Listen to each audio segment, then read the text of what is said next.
people are truly understanding how bad the damage has been to Western North Carolina from Hurricane Helene. We were warned that the flooding was going to be bad, but could you ever have imagined what you're seeing now? No, this blows my mind, and I'm really worried about friends and neighbors and businesses down here by the river that are going to be really hurt by this. And for reference, Asheville is some 1,200 feet above sea level and just got nearly wiped out from a hurricane. People's homes are just floating away. It's a total dark zone. People don't have cell service. Looting has been a major issue. They've had to put in a 7 p.m. curfew. It is lawless, and the only way to get in and out of Asheville right now is by air.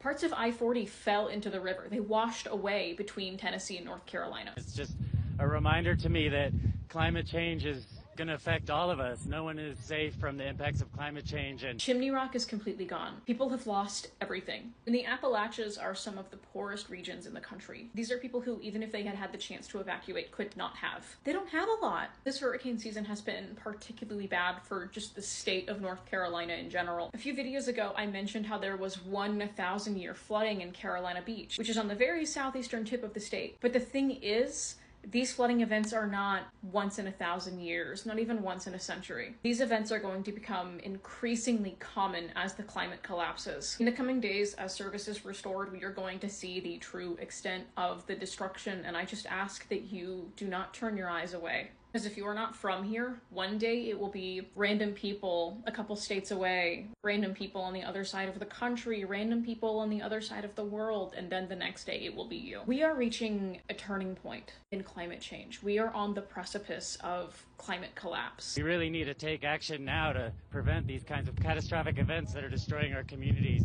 It has become very clear that our governments have no plans to stop this, that our presidential candidates have no plans to do anything about climate change, that they are happy to let the world collapse, as long as it means that the 1,000 richest people on the planet can get even richer. And I think the most powerful thing that we can do right now as consumers and civilians is to develop a plan to be prepared for natural disasters. It doesn't have to include evacuation if that's out of the question. I know a lot of people live paycheck to paycheck. They don't save a dime. How are you going to be able to pay for a hotel on 2 days' notice? But what it can mean is making sure that your homes are stocked, making sure that you have flashlights and backup batteries. If you rent, please make sure you have renter's insurance. It's not expensive. And we have a duty to inform our friends, family, strangers on the internet of the coming dangers and to consume as little as possible from these corporate giants. The way that we spend our money is akin to casting a ballot and showcasing what practices we'll support. So whenever possible, we need to reduce our consumption, reuse what we have, and recycle as the last resort. Get to know your neighbors and share resources with them. The climate crisis is not something that anyone will survive alone. Rugged individualism is killing us and will continue to do so.